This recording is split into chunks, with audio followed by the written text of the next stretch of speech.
I think this has gone on long enough. It's time for me to come clean, even if it will cost me everything. Everyone, I love the live action Monster High movies. I really hope to make this video after the trilogy was completed. I really wanted to do a summary of all 3 movies on all of the main characters, because of course there'd be 3 movies. There's no way they would leave such a popular franchise as Monster High on a cliffhanger, right? Right.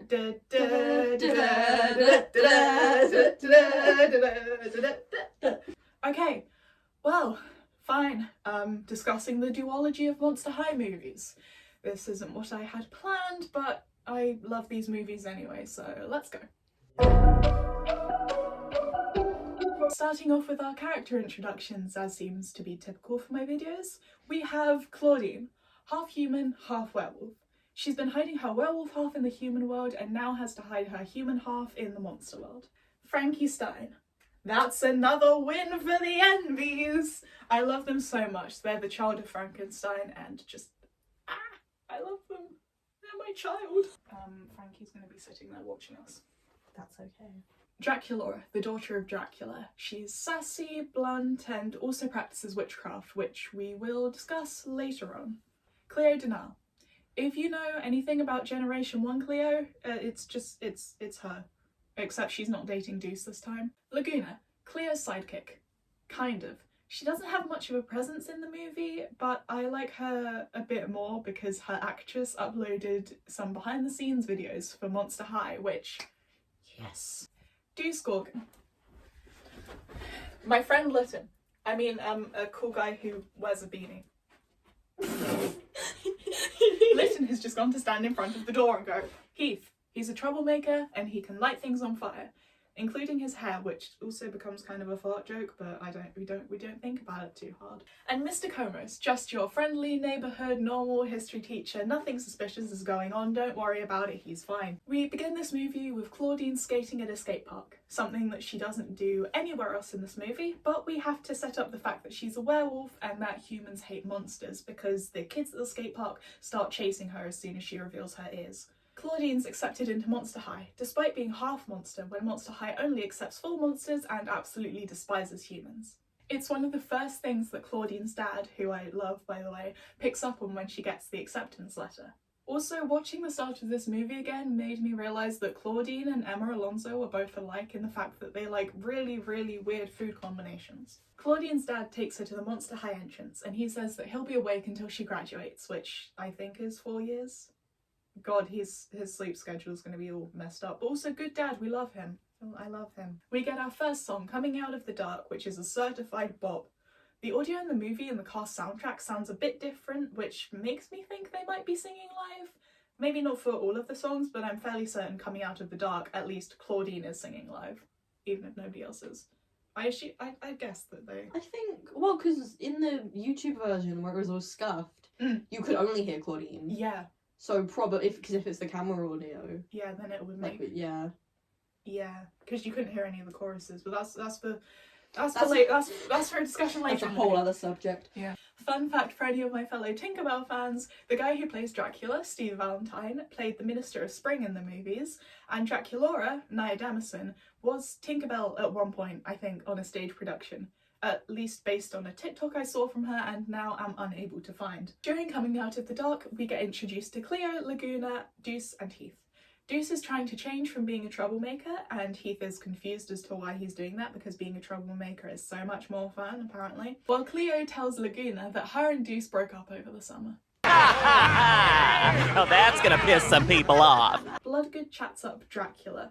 And Dracula says how there's been rumours that witchcraft, which is a disgusting human practice, has been heard being practiced around the campus. I'm sure that won't come into any issue whatsoever, and everything will be fine. The school is alive and sentient, so it sees you when you're sleeping, it knows when you're awake. Claudine, Frankie and Dracula are also all roommates, and while Frankie and Claudine click instantly, Draculaura is a moody and distant teen, so they take a while to become friends. What kind of movies do you watch after this? Also, what's a movie? Don't worry about it, Frankie, you're not in one or anything. Cleo's still trying to get back with Deuce after them breaking up over the summer. And after that, Cleo tries to bully Frankie, but Claudine bitch growls her, which Deuce likes and says that Claudine was brave for standing up to Cleo, because apparently that's not something people do very often, despite the fact she is quite small. Yeah. You could probably push her over. Just... I mean... Get out of the way! Claudine is invited into Bloodgood's office to give a speech at the Founders' Day dinner as a student ambassador to honour her mother. However, Bloodgood brings up that Claudine didn't mention her father on her application, so Claudine starts to panic and begins turning human, so she leaves Bloodgood's office as soon as possible. Also, Bloodgood mentions that her mug is 100% pure ogre bone, and we will get back to that later because it's important, kids. Claudine bursts into the bathroom where Dracula is doing something witchy and spooky with the toilet. Dracula also goes, not much, but also Dracula, you didn't close the bathroom door, you didn't lock it, that's on you at that point. Spoilers for the ending, wee woo, wee woo, wee woo, wee woo, but I assume if you're watching this you've probably already watched the movie, or at least know what happens. But anyway, I like how the expel the enemy graffiti appears when Komos is walking past, or like just after Komos has walked past, just after he's talking about why he wanted to come back to Monster High. I feel like that's a good touch, and it's something you only really get after you've watched the movie already. Another song, True Monster Heart, about how humans suck and monsters hate them all, while also Komos telling the story of Jekyll and Hyde and how they were kicked out of Monster High for being half human or also lying about it. Monsters seem to hate half humans, but they also seem to hate liars a little bit more. On the soundtrack, True Monster Heart is the third song for some reason, despite the fact it's the second song in the movie, which is weird because the second is Three of Us, where Dracula, Frankie and Claudine become friends, whereas in this point, they're not friends yet, so I don't know how they messed that up. Anyway, the song slaps, it's my favourite out of all of the songs. Yes. Bit of behind the scenes, I'm watching this movie on YouTube with my friend Lytton. Hello. Hello. We realised that the songs sounded a bit different than the Paramount Plus ones because they had no backing vocals, which I thought at first I had misremembered, and then True Monster Heart came on and it sounded so wrong. Yeah. And yeah, we don't really know why that happened because it's the Paramount Plus is the same. Like Netflix was the exact same. It's literally just YouTube. I assume it would be the same on the DVD. Yeah, but yeah, that was just a bit of a weird one, and I don't know if anyone could potentially know what happens. Probably not, but you know. Who knows? Some file somewhere didn't get sent over. Yeah. Or they got sent the wrong movie. I don't know. Yeah, I don't know. But anyway, here's a clip of True Monster Heart, but no backing vocals because I did record it. So.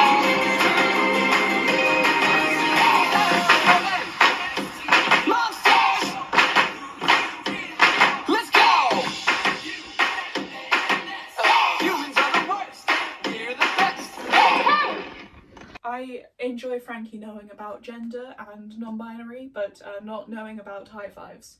That is very funny to me.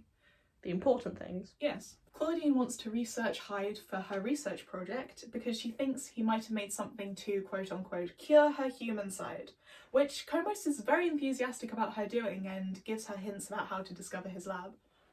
I wonder why that is. While Claudine is researching, some crazy stuff goes on in the library which gets her freaked out and turns human, and Frankie discovers her. Frankie doesn't care about Claudine being a human much, despite the fact that they were just participating in True Monster Heart and singing about how humans suck. But honestly, I see them as more just vibing and going along with it than anything else. Claudine and Frankie team up to find Hyde's lab, and Frankie manages to decode his journals, which leads to the graveyard part of the school, which is forbidden for students who aren't undead, already dead. I don't know. But they say they'll sneak into it after curfew that evening. Frankie starts up a social media account to get more connected with the students, and then Cleo follows Frankie to make fun of them, I assume. I think that's the implication. As fellow students, I also Also have a phone. I said I also have a phone! They then run into Deuce, and Claudine finds out that Deuce triggers her turning human response. Cleo overhears this conversation and decides to hound Claudine about this fact in her dorm, which feels not right. That feels a bit like an invasion of privacy, Cleo. It's like if somebody came into your bedroom and went, hey, I heard you talking about my boyfriend. You'd be like, what the fuck, this is my bedroom. How'd you get into my house? Get out of my house, please. What are you doing here? Yeah. Dracula uses witchcraft to put a pimple on Cleo's face, which causes her to freak out and leave them alone. And side note, the witchcraft / spell casting is definitely borrowed from Every Which Way. They knew it worked and wanted to stick with it. This is probably not actually what happened.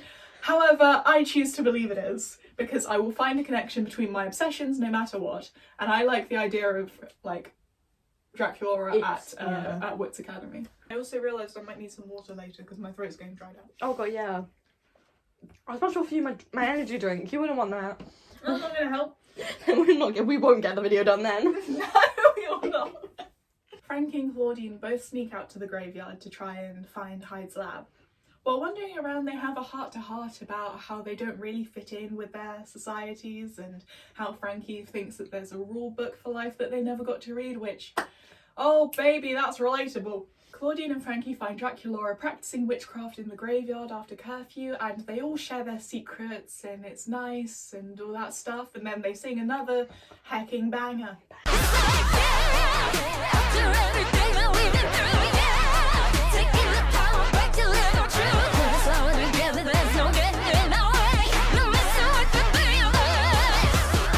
After the song, they discuss how to unlock the door and that they'll need a Mist of Releasing spell, which Draculaura says is an advanced spell, but Claudine and Frankie hype her up and say, you can do anything, you put your mind to it. Then they head back to the school, and we see a shadow in front of the lab building. Ooh, spooky, who could be? Woo.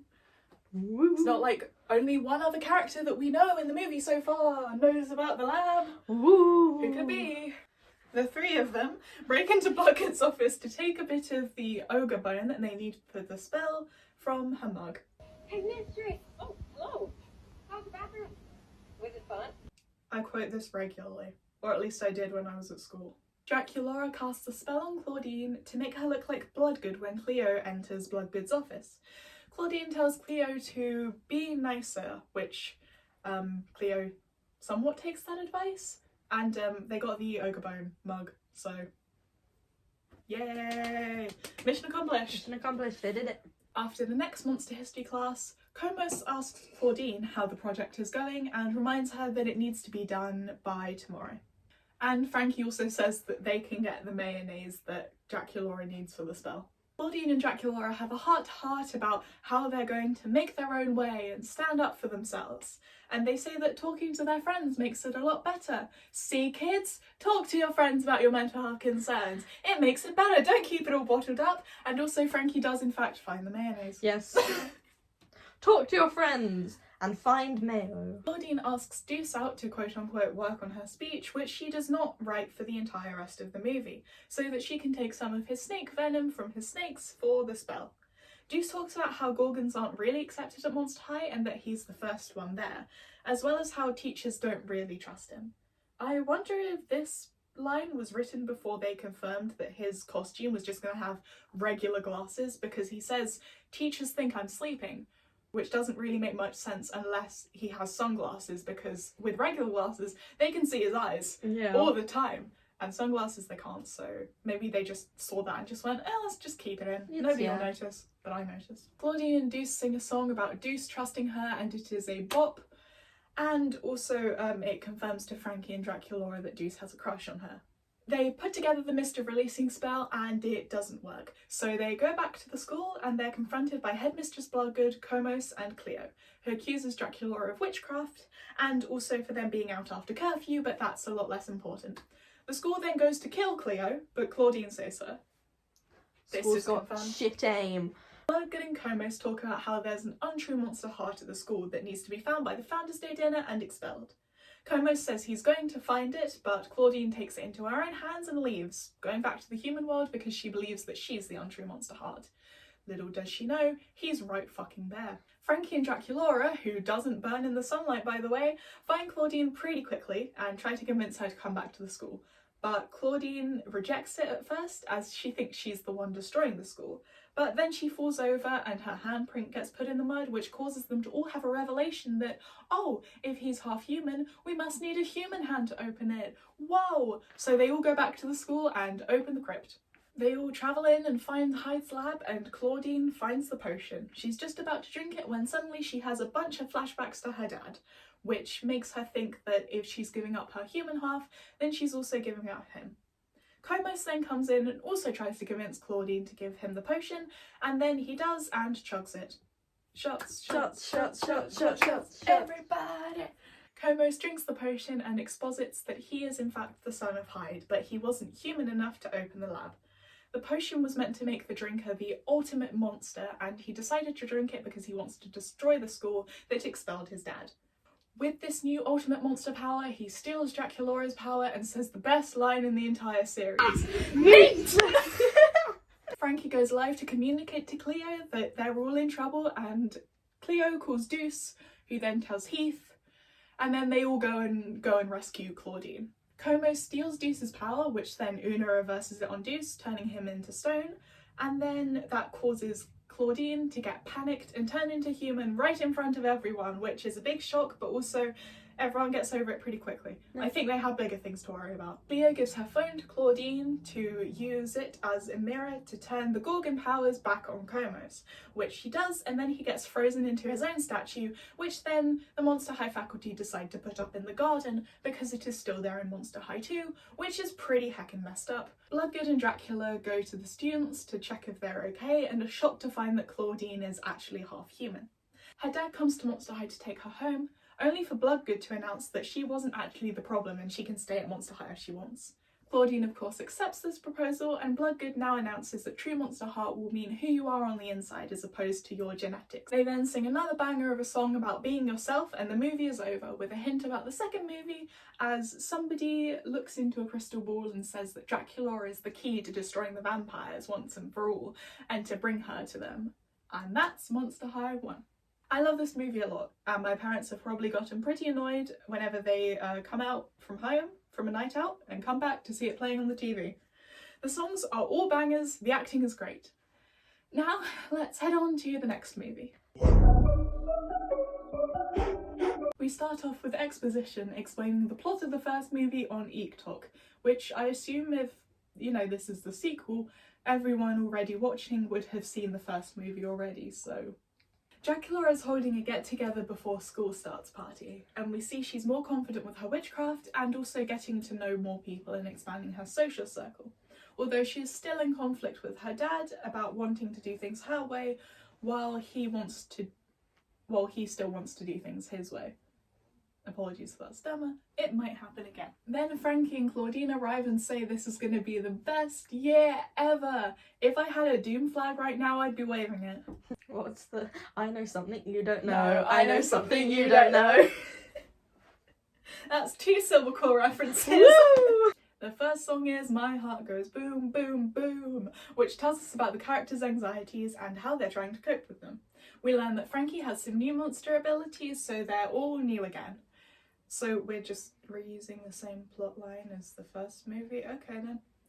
Claudine's nervous about being popular, Draculaura's nervous about the fact she doesn't actually feel free despite practicing witchcraft openly, and Deuce is worried about, finding his own path. yeah, Because... Gorgon. We're introduced to Toralei Stripe, aka the fear-mongering British woman, who doesn't like humans or witches, as she was attacked by witches in France with Wraith Silver, which is a metal that only hurts monsters. We also get introduced to Demi, who is half ghost, half human. She's not that important, but I mentioned her because we're not going to think about how she exists too hard, okay? She also sets up the Human Monster Pride Club, which is a thing that exists and is cool, despite the fact that it is another overwhelming factor for Claudine considering how she kind of feels responsibility for it. Ellis also exists. He's a vampire and Draculaura and him get on instantly, and I'm sure absolutely nothing will go wrong in their relationship whatsoever and it will all be perfect. Claudine and Deuce have a chat to establish that they're still together, and also they discuss about how Deuce is being pressured into doing a Gorgodium, where Gorgons take a year to run around the countryside, terrorising people and also meditation, and how Deuce doesn't really want to do that because he still feels like he belongs at Monster High, which is good because he didn't feel like that last year. And also he's part of the student council, which, good for him. Good for him. They don't show up. No. despite this being about the student president, Yeah. the council isn't mentioned. The entire school gets called in for assembly about picking this year's student prefect, and Claudine gets chosen as a candidate because she is the main character, and Toralei gets chosen as the other candidate as she's the antagonist, where she declares that she'll ban witchcraft from the school, and, you know, Claudine's obviously against that. Also, Toralei's campaign at the moment and throughout the entire movie seems to be mostly just telling puns, and her pun game is pretty decent. Meaning no disrespect to Toralei's actress. However, why does Demi do a better British accent when she's impersonating Toralei than Toralei herself? And why is she British? This is my, like, nitpick of the movie. She just spent a year in France. Why does she have a British accent? Objection, in the cartoons she's British, so they probably wanted to continue a sense of continuity with that, but also... Counter objection. Bullshit. I'm kidding. I was going to counter object myself, because counter objection to myself, in the cartoons, Claudine's mum isn't dead, she's trapped in an alternate dimension, whereas in this one it's very obviously implied that she's dead, unless that was the plot of the third movie. Or Claudine does an Emma and tries to revive her mum. Oh yeah, speaking of continuity with the animated series, good job with Cleo having her heart in a jar. Cross my heart, which is in a jar in my room. Alice is a witch, what a coincidence! And they sing a heckin' banger of a song, Reason We've Got Magic, which I wish lasted slightly longer because it's a bop. And they talk about how amazing it is that they found each other and how similar they are, which... Don't be suspicious, don't be suspicious. Frankie then blows out the entire school's electricity after two witches come in to either kidnap or kill Draculaura, which Claudine manages to protect her by growling at them. The next song is You Don't Know, which is a hecking banger and also I learned the choreo for. It establishes that the school's background characters are frickin' sheep and that Toralei is actually pretty convincing being a leader despite the fact she is a piece of shit. After this song, Bloodgood decides to ban witchcraft until they know more about the situation and whether practicing witchcraft is drawing witches in to try and harm the students, which is fucking sensible. But Draculaura isn't happy about that, understandably. Okay, so, as I call it, the dorm room scene, which for me doesn't really work. It involves Claudine and Draculaura arguing, with Claudine asking Draculaura to stop practicing witchcraft until it's safe, which Draculaura gets upset about. I think this is meant to make us sympathise with Draculaura, but for me personally, it just does the opposite. From what we've seen, yes, witchcraft does make her happy, but it's literally just a hobby that she could stop practicing until it is safe to do so. I have a feeling that maybe this scene was meant to either put witchcraft on the same level as Claudine's half-humanness, or like imply that they're both similar enough that, like, you know, Claudine can't stop being half-human and Draculaura can't stop being a witch, but we just don't really have the context or any kind of proof that that is the case, because Draculaura was seen so many times in the first movie not being a witch and it was fine. And she was just doing stuff, so yeah, it doesn't have the emotional impact I think they were going for, and it just kind of makes me annoyed at Draculaura. They don't spend enough time building up how important witchcraft is to Draculaura Yeah. for it to have the full emotional weight it should. Like, you can tell it's there, Yeah. what they were going for. But it just... It doesn't land quite right. Yeah. Because, again, I've said this to my friend already, but I'm just going to repeat it for the camera. In the animated series, we have multiple flashbacks explaining Draculaura's witchcraft and how she was close with Heath because of the witchcraft, and how she learned it as a kid and she, like, obsessed over it and loved it, and we just can't really get that because we don't have enough time to do it. Ellis reveals that he's a human witch. Oh no, who could have seen that coming? And they exposit about the witch and vampire war, where a witch fell in love with a vampire and the vampire wanted to become human for her. The spell the witch created accidentally cast a mortality curse on the vampires, making almost all of the vampires die because they were thousands of years old. Mother Gothel, we knew thee well. Draculaura decides to run away from the school with Ellis to meet his mother, the Queen of the Witches, Zamara, and she leaves behind a clone of her to trick the school into thinking she's there and sick. Dracula rethinks Draculaura's 1600th birthday party and says that he'll do it the way she wants, as she's finally becoming a full vampire. He says he's coming to the school tomorrow, so now Frankie and Claudine have to get Draculaura back by going into the human world. Or at least Claudine goes back into the human world. Cleo sends a scarab with Claudine that can detect magical energy to protect her from the witch's spells or curses or whatever. The place Draculaura goes after being followed by Claudine is called Coleman Eaves, which is an anagram for Salem Coven. So Claudine decides to retreat and get her dad's help so that they can break in, as his company is in charge of the building's security. Convenient! Draculaura meets Zamara, who seems very nice and welcoming to her, as well as talking about how she really wants peace between the witches and the vampires. Totally. Yeah. Technically, she's not wrong. I mean, she is, but she isn't. Are you at peace if you kill all your enemies? I mean, technically, yes, but, like, you shouldn't. Apollo, Claudine's dad, finds out where Draculaura is, and Frankie and Deuce join in to break out Draculaura, while Cleo's pressuring Claudine to come back to Monster High, as Toralei is kinda, sorta winning the popularity contest, considering she's the only prefect actually there campaigning. Frankie and Deuce have a hot-heart about not feeling like they're good enough, and Claudine and Frankie break in. Frankie overhears the witches speaking in French and says that Draculaura will be... I've got my script right here. La voix de la part éternelle. That was shit, I apologise to France. I think because the captions just say speaks French, which is so helpful. It's like Elena of Avalor, when Elena speaks Spanish, and it just says speaking Spanish, and it's like, we're supposed to know what she's saying, and it's like, yes, my partner speaks Spanish. My partner knows what she's saying. My partner tells me what Elena's saying, but I don't know what Elena's saying. You don't know, Like, there are some bits where you can guess off of context clues, but not all of them. We now get depressed. This is not her story. And after that, Claudine leaves with Frankie and heads back to the school, where the prefect speeches are happening and Toralei is very clearly winning. Also, Komos' statue is still in the school grounds, because she looks at him before she goes to make her speech, and I don't know why. Why? Where else would they put him? Destroy him. Like, not in the gardens. I don't know. It's like when, going back to Elena of Avalor, there's a character who also gets frozen to stone and they just keep his statue in the gardens, and it's like, he terrorized your kingdom, he nearly killed the entire kingdom. I think you're justified in smashing him to bits. Yeah. If he was in the bottom of the ocean, none of this would have happened. None of this would have happened. Put Komos in the bottom of the ocean. Yes.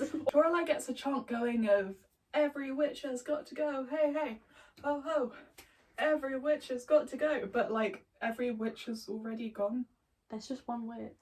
that we know of. Like, every witch in the school has already gone. Draculaura is gone, the threat is gone, potentially. Anyway, the Human Monster Pride Club kids are one of the only group not chanting with Toralei, which I thought was a very nice touch. Claudine gives a cool speech about how monsters were persecuted by humans and that they shouldn't persecute another minority group just because it makes them feel better about themselves, and also they don't want to put the feelings that they have had onto another group. Draculaura is then told by Samara that she's actually being held prisoner by the witches, as Samara explains that they just planned to kidnap her originally and that Dracula was supposed to come, and Ellis was only sent to get the portal open for the witches to get in.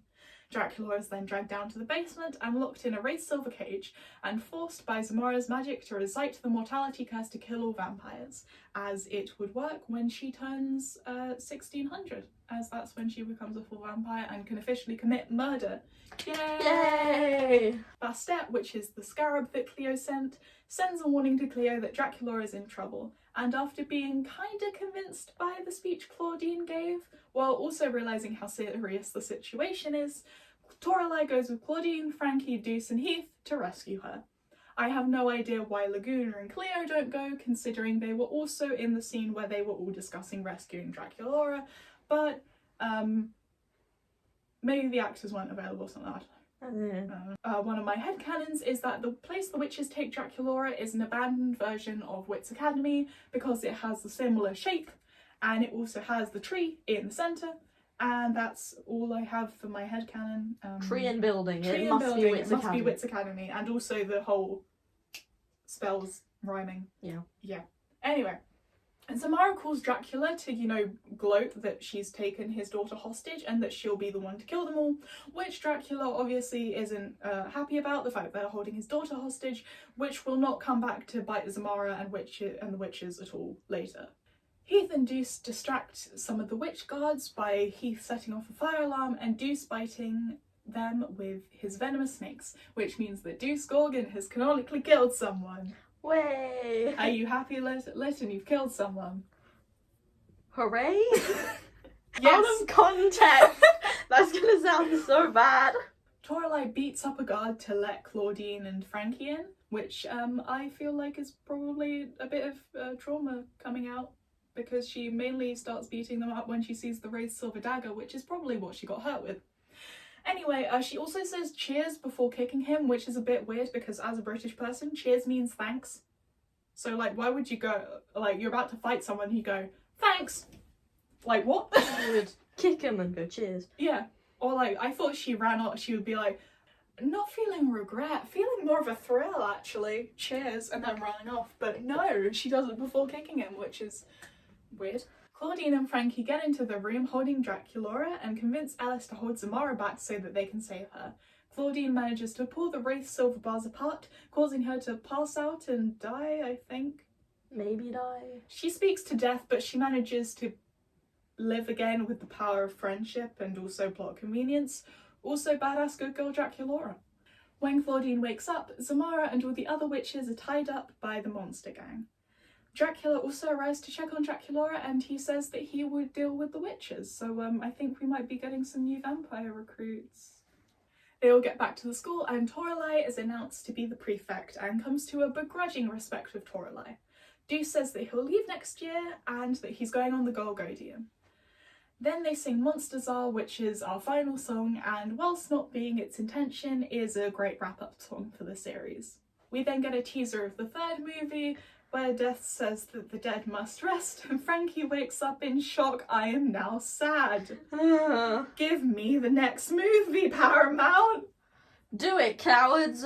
Paramount, drop another third Monster High movie, and my life is yours!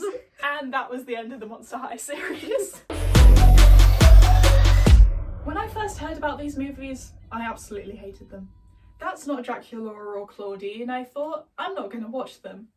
Then I heard True Monster Heart and decided to give it a go.